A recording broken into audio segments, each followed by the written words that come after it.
जोहार दोस्तों, स्वागत है आपका झारखंड न्यूज नेटवर्क में। आइए देखते हैं आज की तमाम बड़ी खबरों को।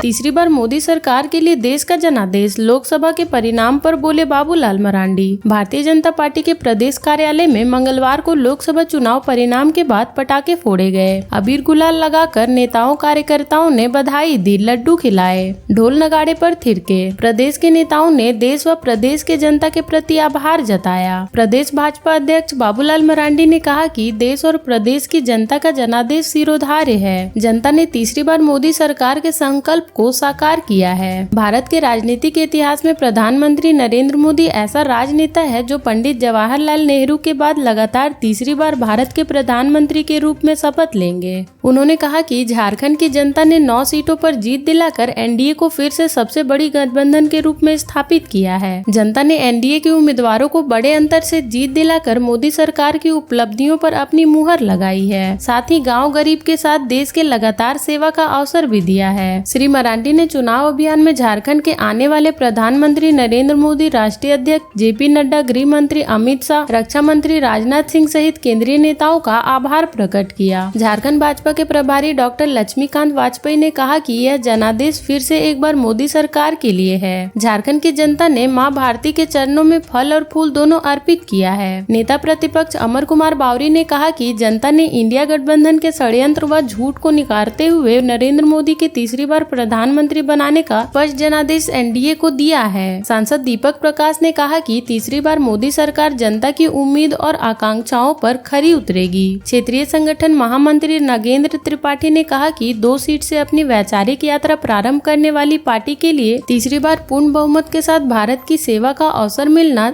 जनता के प्यार व स्नेह से ही संभव है। कल्पना सोरेन ने चुनाव में जीत के बाद शिबू सोरेन को खिलाई मिठाई, बदल सकती है कोयलांचल में राजनीति की दशा व दिशा। झारखंड की गांडे विधानसभा सीट पर उपचुनाव में इंडिया की संयुक्त उम्मीदवार के रूप में झारखंड मुक्ति मोर्चा की नेता कल्पना सोरेन चुनाव जीत चुकी हैं। सामान्य गृहिणी अब से झारखंड की राजनीति का प्रमुख चेहरा बन चुकी हैं। कल्पना सोरेन की वजह से कोयलांचल की राजनीतिक दशा व दिशा बदल सकती है। पूर्व मुख्यमंत्री हेमंत सोरेन की गिरफ्तारी के बाद उत्पन्न परिस्थितियों के कारण अचानक 1 महीने पहले कल्पना सोरेन को सक्रिय राजनीतिक में आना पड़ा। उन्हें पहले सीएम बनाने की बात हो रही थी, लेकिन झामुमो व परिवार में उत्पन्न स्थिति को देखते हुए उन्होंने संगठन के जरिए राजनीतिक में एंट्री ली। कल्पना सोरेन के लिए पहले गांडे विधानसभा सीट खाली कराई गई। यहाँ के विधायक रहे डॉक्टर सरफराज अहमद ने इस्तीफा दिया ताकि यहाँ से विधानसभा उपचुनाव हो सके। डॉक्टर अहमद को पहले राज्यसभा भेजा गया। इसके बाद कल्पना सोरेन को झामुमो ने यहाँ से अपना उम्मीदवार बनाया। राजनीतिक में नहीं होने के बावजूद कल्पना सोरेन ने गांडे विधानसभा का उपचुनाव पूरी रणनीति के तहत लड़ा। एक मंजे हुए राजनीति की तरह उन्होंने दल के अंदर व बाहर दोनों को साधा। जनता के सीधे मिलने जुलने का अंदाज अच्छा रहा। ओजस्वी वक्ता के रूप में उभरी। पूरे झारखंड में इंडिया गठबंधन के प्रचार अभियान को लीड कर ये संदेश देने में सफल रही कि राजनीति की पूरी कमान संभालने में वो तैयार है। गिरिडीह के गांडे से कल्पना सोरेन के विधायक बनने का सीधा असर धनबाद, बोकारो, गिरिडीह व कोडरमा की राजनीति पर पड़ेगा। इस क्षेत्र में अभी इंडिया गठबंधन की स्थिति बहुत मजबूत नहीं है। आने वाले विधानसभा चुनाव में उत्तरी छोटा नागपुर के इस एरिया में भाजपा के लिए चुनौती पड़ेगी। इंडिया को लाभ मिलेगा। गांडे विधानसभा उपचुनाव में जीत दर्ज करने और झारखंड में इंडिया को लोकसभा के 5 सीट मिलने की खुशी में कल्पना सोरेन ने राज्यसभा सांसद शिबू सोरेन को उनके आवास में जाकर मिठाई खिलाई। उन्होंने शिबू सोरेन व रूपी सोरेन से आशीर्वाद भी लिया।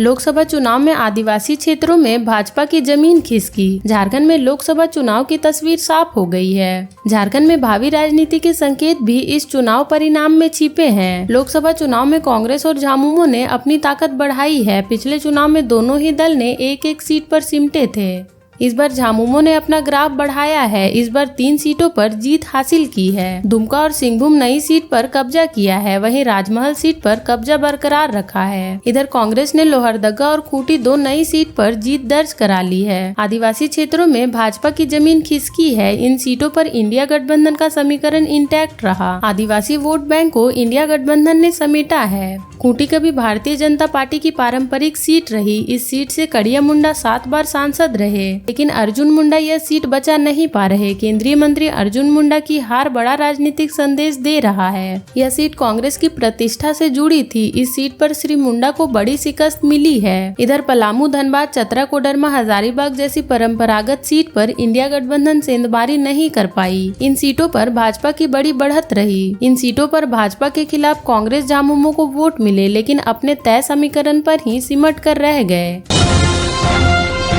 रांची के मानव प्रियदर्शी ने किया कमाल, पूरे देश में आए अव्वल। नीट यूजी 2024 का रिजल्ट मंगलवार को जारी कर दिया गया है। पहली बार एक साथ 2 विद्यार्थी मानव प्रियदर्शी और कहकशा परवीन नीट यूजी में 720 में 720 अंक के साथ ऑल इंडिया रैंक 1 हासिल किया है। मानव प्रियदर्शी इंद्रपुरी रांची के रहने वाले हैं और JVM श्यामली के छात्र हैं। वे राज्य के पहले छात्र हैं जिन्होंने ऑल इंडिया रैंक 1 हासिल किया है। मानव को तीनों विषय फिजिक्स, केमिस्ट्री और बायोलॉजी में 100% अंक हासिल हुए हैं।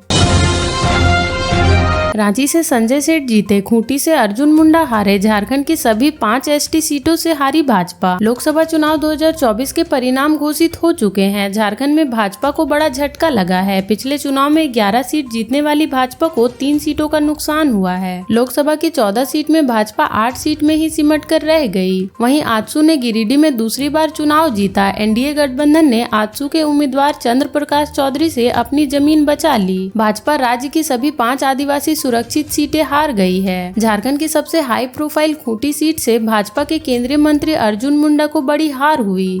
झामुमो छोड़कर भाजपा में शामिल होने वाली शिबू सोरेन की बड़ी बहू सीता सोरेन दुमका सीट से प्रत्याशी थी। उन्हें झामुमो के नलिन सोरेन ने 22,527 वोटों से हरा दिया।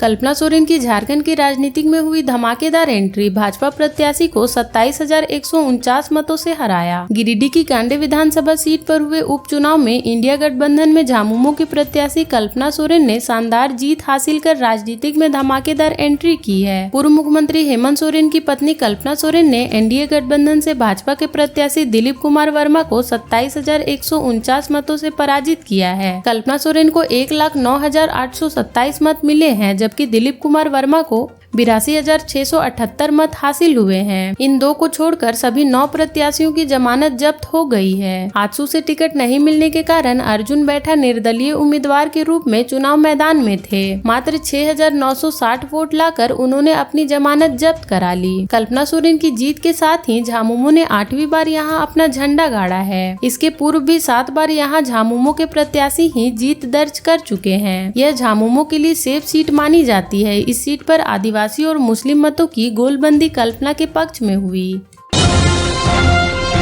NDA ने भ्रष्टाचार परिवारवाद को बनाया मुद्दा, तो इंडिया गठबंधन ने संविधान बदल देने का नैरेटिव चलाया। लोकसभा चुनाव 7 चरणों में संपन्न हुए। लगभग महीने भर चुनाव प्रचार चला। चुनावी सभा में NDA और इंडिया गठबंधन ने एक दूसरे के खिलाफ नैरेटिव चलाने का प्रयास किया। दोनों ने एक दूसरे के खिलाफ हुंकार भरे। NDA की ओर से हर चरण में अलग अलग मुद्दों पर इंडिया गठबंधन को घेरने का प्रयास किया। इंडिया गठबंधन ने संविधान बदलने की बात कही। इस नैरेटिव को जमीन तक ले जाने के लिए ताबड़तोड़ अभियान चलाया। इंडिया गठबंधन का कहना था कि 400 पार का नारा सिर्फ इसलिए दिया गया है कि संविधान बदलना है। इस पर भाजपा की ओर से कांग्रेस पर हमले हुए। प्रधानमंत्री नरेंद्र मोदी, अमित शाह, राजनाथ सिंह सहित प्रदेश के नेताओं ने हमला किया। भाजपा नेताओं ने इसकी धार तोड़ने की कोशिश की और बड़े तख्ते को साधने के लिए आरक्षण का मुद्दा उछाला। भाजपा नेताओं ने हर सभा में कहा कि OBC का आरक्षण छीनकर ये लोग मुसलमानों को दे देंगे। भाजपा नेताओं ने पिछले 10 वर्षों से नरेंद्र मोदी सरकार की उपलब्धियों को भी जनता के बीच लेकर आए। केंद्र सरकार की योजनाओं को चुनावी एजेंडा बनाने की कोशिश की। NDA ने पूरे चुनाव को विकास बनाम परिवारवाद बनाने की कोशिश की। प्रधानमंत्री नरेंद्र मोदी सहित कई नेताओं ने गांधी, लालू और अखिलेश यादव पर परिवारवाद का आरोप लगाया। NDA ने राज्य के भ्रष्टाचार को मुद्दा बनाया। चुनाव के दौरान ही मंत्री आलमगीर आलम के नौकर के घर में छापा पड़ा। 35 करोड़ रुपए पकड़े गए। प्रधानमंत्री ने कहा कि झारखंड में नोटों का पहाड़ मिल रहा है, भ्रष्टाचारियों को छोड़ा नहीं जाएगा। उन्होंने पूर्व सांसद धीरज साहू के ठिकानों में मिले 300 करोड़ की जब्ती को भी मुद्दा बनाया। इधर प्रदेश में झामुमो की ओर से कल्पना सोरेन और मुख्यमंत्री चंपई सोरेन ने मोर्चा संभाला। कल्पना सोरेन ने हर सभा में कहा कि हेमंत सोरेन को एक साजिश के तहत जेल भेजा गया है। हेमंत सोरेन के विकास कार्यों से भाजपा डर गई थी। झामुमो ने हर सभा में भाजपा को आदिवासी विरोधी बताया।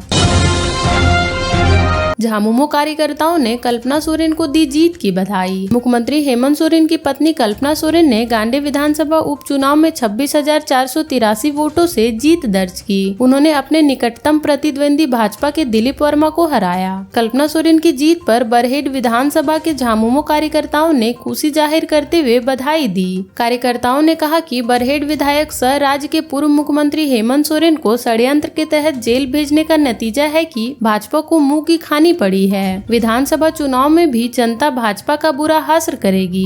झारखंड के ऐसे ही छोटी बड़ी खबरों से जुड़े रहने के लिए चैनल को सब्सक्राइब कर ले और बेल आइकन प्रेस कर ले ताकि हर वीडियो का नोटिफिकेशन आपके फोन पे चला जाए।